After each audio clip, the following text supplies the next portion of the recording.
The Highlands Railway Lock class, also known as the B class, was designed by David Jones and built in 1896 by the Dubs and Company. 15 of them were built, going into traffic in July and September of the same year, and in 1917, due to the increasement of traffic on the Kyle line, 3 more were built by Dub's successor, the North British Locomotive Company.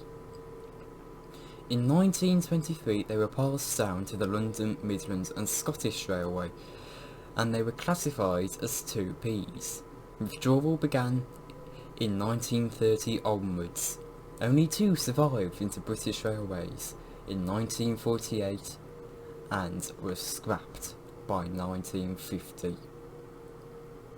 The North Western Railway has become notorious as a heritage railway. Its 9th and 10th members, Thornton Douglas, were among the first of their engines to be preserved by them, however not the first. The railway was in need of a new engine for a local train from Teignmouth to Ellsworth, and then followed down the Brendan branch to the harbour. An old locomotive was up for sale, which the controller bought. The locomotive arrived in July of that year, 1960.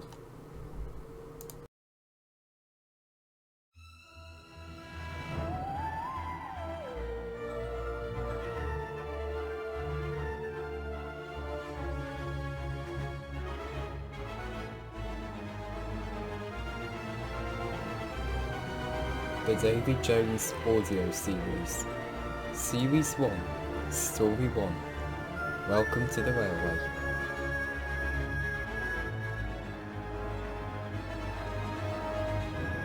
Thomas audio drama, written and told by Great R.J. Wall. Intro theme by Tyler Keel.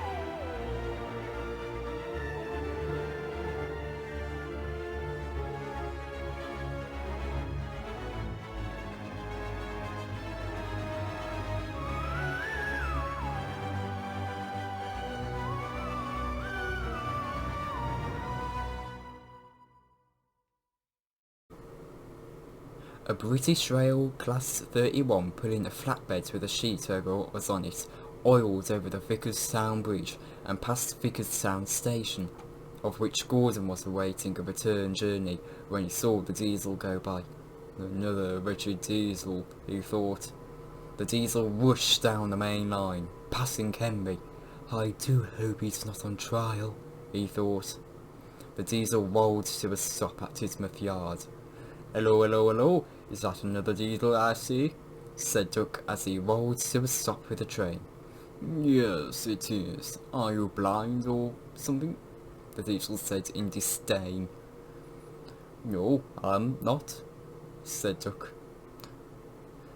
Well, whichever one it is. I have only came to deliver this flatbed, so take it, grumbled the diesel. Very well. There's a turntable at the back of the yard, Duck informed. Thank you, said the diesel. He was uncoupled and oiled towards the turntable. Duck gave a glance towards the long flatbed. He was curious about what it was and approached it. He asked his crew if they could remove the sheet. They checked with authority and had permission. Once the sheet was pulled, an old tender engine was revealed. Duck was shocked. The engine was of an old design, 1896 to be precise. The engine was rusted and its paint was heavily chipped. He wore an LMS maroon livery with black wheels. His name and number was rusted and chipped off completely. However, the LMS initials on his tender were only rusted and chipped to an extent. Not to the point where it was missing, but to the point where it could be made out. The engine was in a deep sleep. Duck got closer. He tried to read his name and number, however he was unable to. He moved towards his tender and saw the remains of the LMS initials. He switched onto the flatbed line and shunted it into an empty siding. When the end of the day approached, Duck was getting ready to go to his shed when the fat controller approached him. Duck, I would like you to take this engine to the works. He is to be repaired, the Fat Controller ordered. Right, sir. However, if I may ask, who is he? Duck asked. The papers said he was a Highland Railway lock class, also known as a 2P, the Fat Controller said. I thought they were all scrapped, Duck said. I had thought so too. However, this one was offered to me for a reasonable price when I announced I'd be setting up a new line which shall require a new engine. The Fat Controller continued. How strange, said Duck. Is it possible it was a black market sale? I don't know, Duck. I really don't know. However, whether it was a private seller or a black market seller, it was worth it to preserve the last surviving model of his or her class, said the Fat Controller. For now, return to work, and you can get a well-earned rest. Yes, sir, said Duck. He buffled up and reversed his way down the line to Tidmouth Works. The engine woke up once they arrived. He yawned. I see I've arrived, he said. You're awake, said Duck. Indeed I am, and who might you be? Said the old engine. I am Duck. Who are you? Duck asked. I am... well... I can't remember. It's been so many years since I was in active service. A decade, I believe. Or at least, that's what I was told before coming here, the old engine explained. You are a Highland Railway lock class, are you not? Asked Duck. I am. The last of them I hear, said the old engine. Well, until you remember your name, how about I call you Lock? Said Duck with pride. If you wish. However, unlike my siblings, I was not named after a lock. I was named after someone important. Someone important. Someone important, the old engine said. His tiredness and old age was noticeable in his voice, yet he sounded gentle and calm, although he spoke of his past with a tone that sounded lifetimes ago. I once pulled passenger trains. Those were the good old days. Oh, how I wish to be young again. It is such a shame so many steam locomotives are being withdrawn, he said. It is, but do not dwell for too long. You are to return to passenger ones on the local train, said Duck. Am I really? Said the old engine with delight. Yes, you are. Your repairs will start tomorrow, Duck announced. The old engine wanted to whistle out of happiness.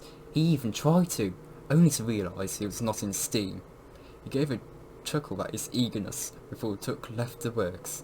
The old engine returned to his sleep and started dreaming about his future and past.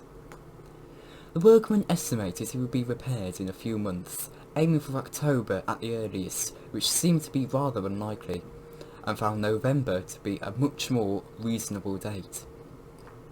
However, due to delays with parts of his repairs were pushed back a few months.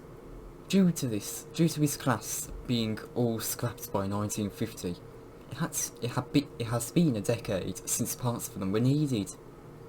Once February of 1961 arrived, though he was fully repaired, and the old engine was offered a colour to choose. He liked his original green livery from the Highlands Railway, but he liked his LMS maroon more, and so he was painted into his LMS maroon with the shiny black wheels. His name remained unpainted for the time, until he could recall his name, that was.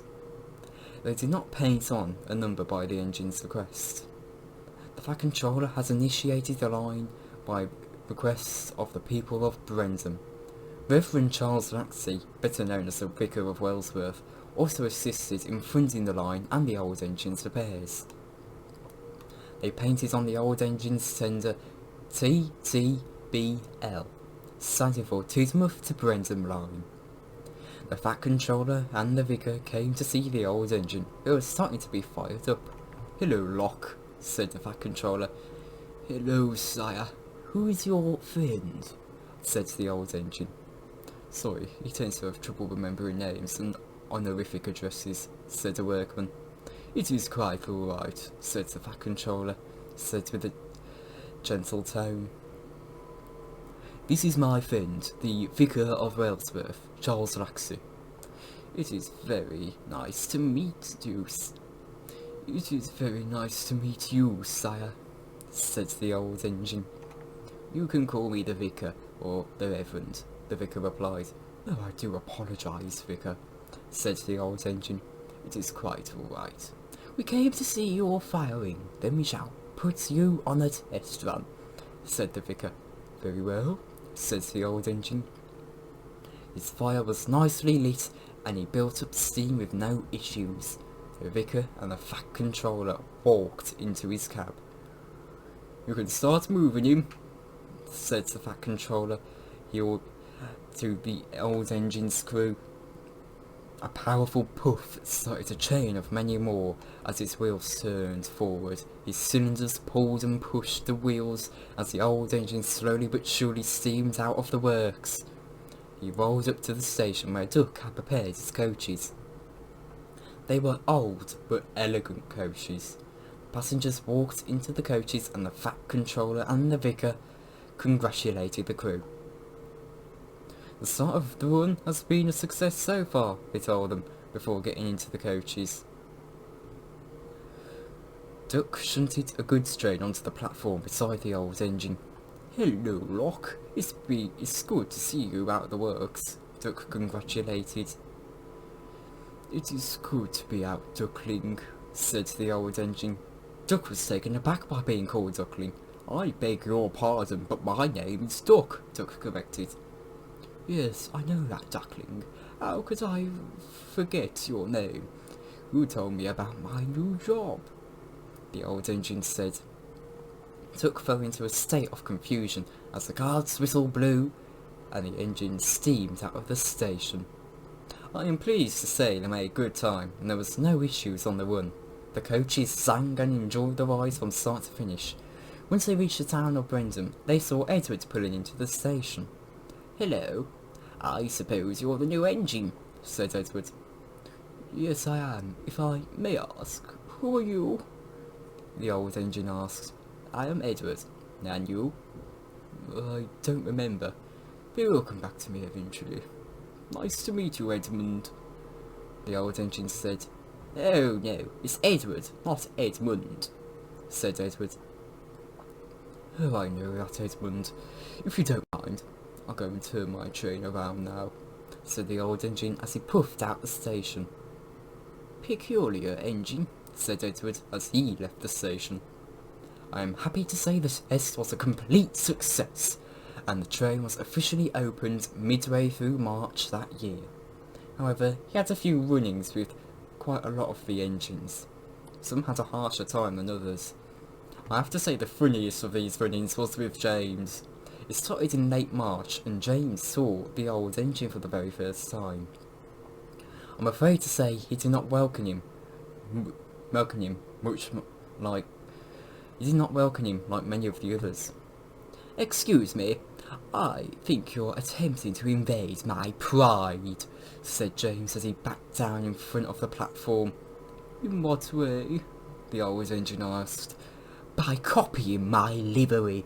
For the credit, I am James, by the way, so you can tell the Fat Controller that by James's request, you are to be repainted, snarls James. Well, I do beg your pardon, Jamie. Jamie! Interrupted James. His yell caught the attention of many of the passengers. If I may continue. If I can beg your pardon, this was my old LMS livery, and I chose to keep it. The Fat Controller has no say into what I was painted in, said the old engine. Typical? Isn't that just typical? Firstly, let Duck keep his livery, and now he thinks a lesser like you... And now he lets a lesser like you keep your livery. Honestly, at this rate, people will think all the engines here are unknown, and we don't own any engines, James said dramatically. Now, if you do excuse me, imposter, I have a very important train to take. How important? Asked the old engine. Very important, Said James. Just then Duck pulled up alongside James. Well, where's my important train then? Asked James. Important train? What important train? Asked Duck. I told this old engine that I had an important train. Play along, whispered James. All right, I see, Duck whispered back. Well, you see, James, your very important train is in the yard, said Duck.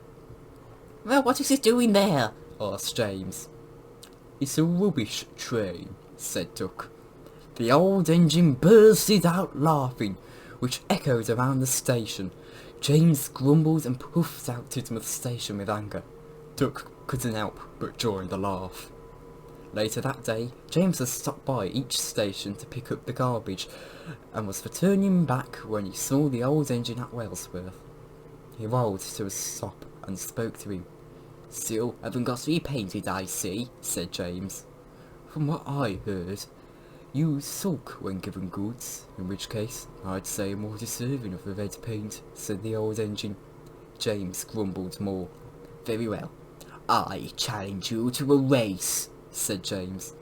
And what happens if someone wins? Asked the old engine.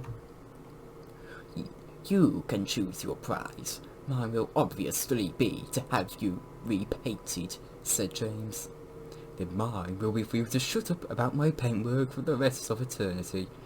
And should you continue to complain, I shall personally talk to the Bat Controller and exaggerate the details to a great extent, said the old engine. James thought he would win, and so accepted the old engine's request. Very well, we will meet tomorrow. First to Wellsworth shall win. I should be pulling passengers. Then follow the same route until Wellsworth, and I will continue up the main line, James explained. Very well. We shall see who wins, Jamie, said the old engine as his guard's whistle blew and he started to leave Wellsworth. It's James! James shouted, annoyed. I know, shouted the old engine back. James grunted before steaming back down to Tidmouth. The next morning they informed their crews of the race, and they both shunted their trains and waited for the passengers to have boarded.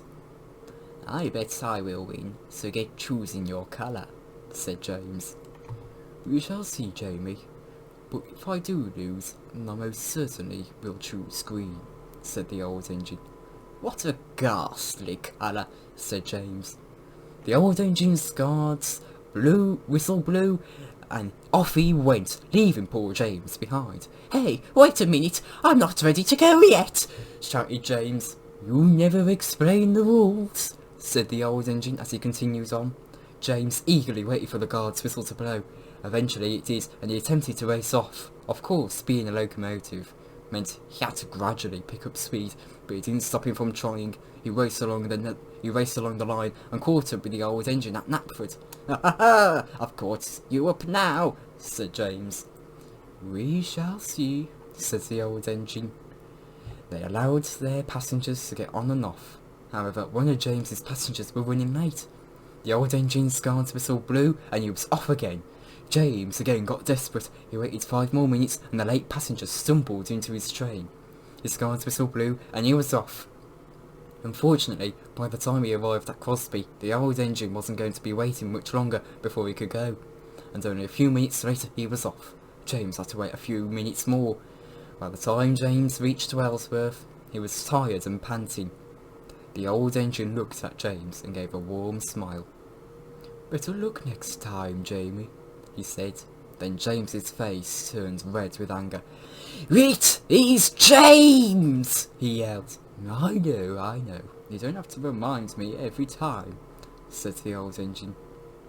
I wouldn't have to remind you if you didn't have to remind me, James yelled again. Well, either way, you know my prize, and I begin it now, said the old engine. What? That race was not fair. I had a late start, and I had to wait for a late passenger. James yelled in anger. You never established the rules, said the old engine. Well, I'll establish them now, James said. However, before he could continue, he was interrupted by the old engine. No. The race is finished. You must come to my terms. Now, if you will excuse me, I have a train to take, said the old engine. His guard's whistle blew, and he calmly reached out the station. James growled, and soon he was off too. I have to say, he was a laughing stock for the big engines for several weeks after that. Speak of the big engines, they teased the old engine, of which Edward and Duck would come to stand up when they could. Oh look, it's the nameless oldie, they would say. I may be old, Gowan and Harry, but I can still pack a thrashing on those I do not like, the old engine would say to them. After hearing that, though, they, like James, would correct his pronunciation of their names. It's Gordon, Gordon would reply, and Henry, Henry would follow. I know, the old engine would say. The old engine would occasionally get a bit carried away, and give the big engines a stern talk. One of these days, he went off on these. Still struggling with that train, Aldy? Don't worry. I heard something was coming to assist you. Retirement, Gordon said to the old engine one day. Now listen here, young un. My age is not a disability, and one day you shall go through this exact experience. I may very well be 60 years old, yet still look at Travis and Edmund. They're still going strong. So is Shark-Loaded and Aeneas. The old engine was interrupted. Their names are Tobias, preferably Toby, Edward Scarlowe, and Rheneas, not Travis Edmund Shark-Leaded and Aeneas, Gordon corrected. I know, that is what I said. Now it was like, oh yes, they're all still going strong, and so will I. My siblings may have been scrapped and I was lucky in that regard, but if there was one thing I learned while being out of youth for the better part of 11 years, it was this, said the old engine. It was what? Said the Gordon. A tint of fear was under his breath. That young uns like you will need to follow our pain, and you are nothing more than a useless idiot when talking about unimportant stuff rather than taking care of your job, yelled the old engine. His words boomed throughout Tidmouth. Gordon was astonished and didn't say another word. The old engine's driver patted the side of his cab. I think that is enough, old boy, he said. If you think so, the old engine replied under his breath in a tone where he seemed frightened that he had gotten so stern. Or what his crew thought that he thought.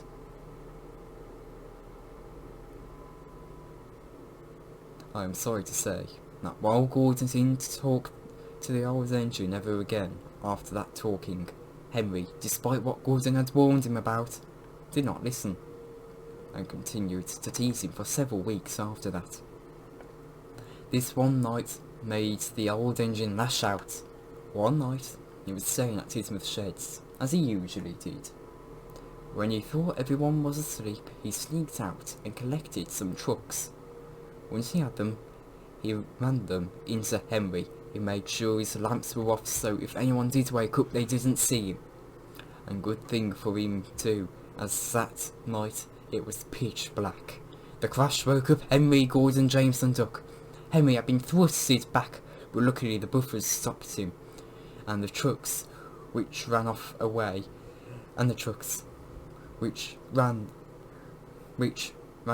from the old engine, which was right outside the junction to the sheds.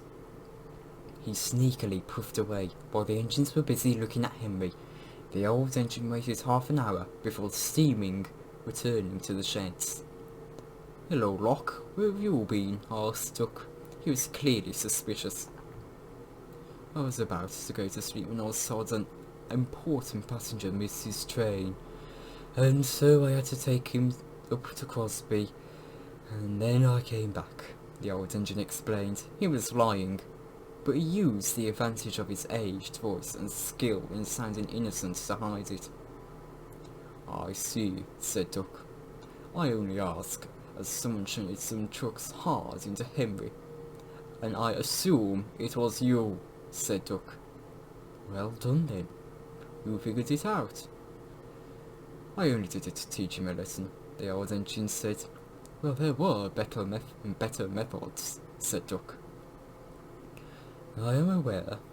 I just got a little carried away. The big engines aren't very welcoming," said the old engine. "Two old engines, that is, although I believe you may have taught them the lesson you intended after all." "Isn't that right, Henry?" said Duck. "Yes, Duck. Sorry, Ardy, I mean, whatever you like to be called again," said Henry.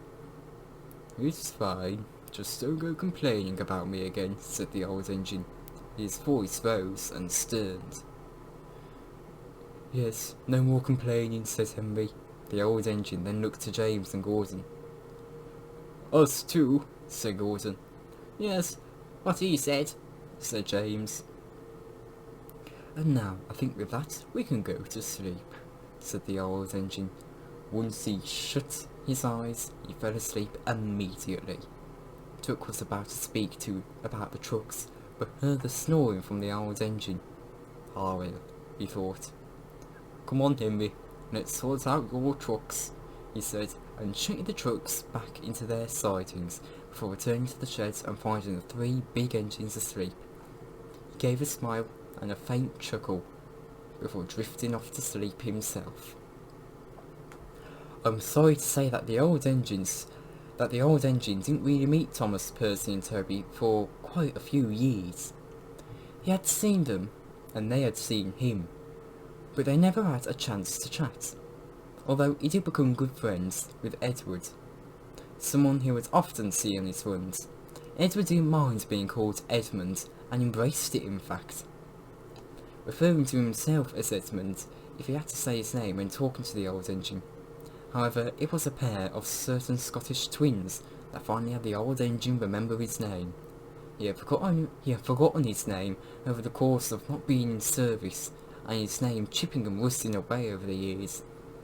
However, it all spun back into his mind when he met the Scottish twins, Donald and Douglas.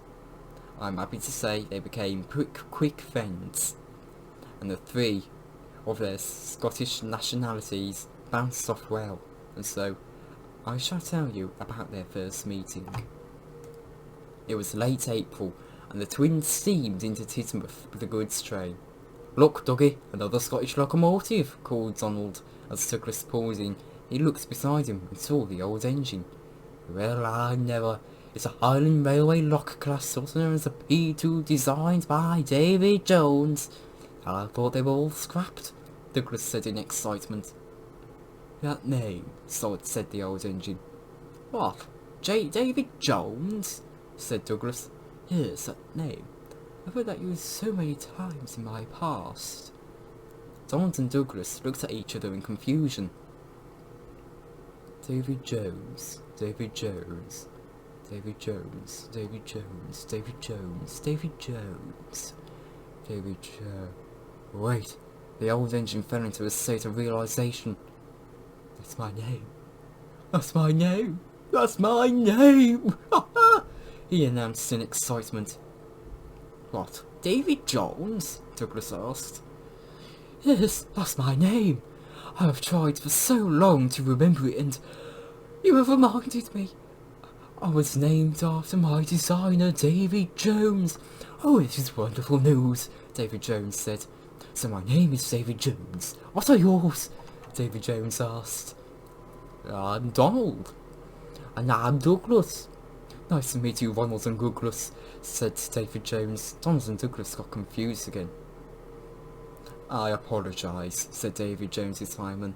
He is prone to mixing up names and mispronouncing them. "Oh, it's quite alright," said Douglas. "Indeed, we could always do with a laugh," said Donald. David Guard's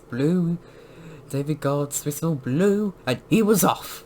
Overall, David Jones had settled wonderfully into the NWR. His name was painted onto his cab, but his adventures were only beginning.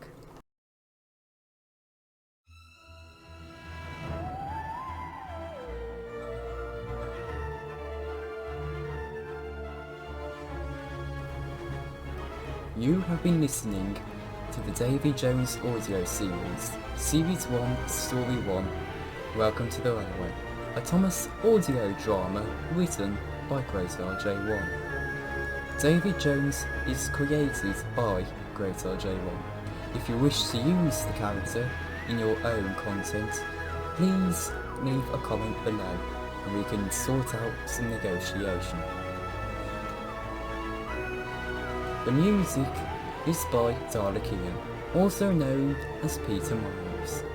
Thank you for watching and have a great rest of your day.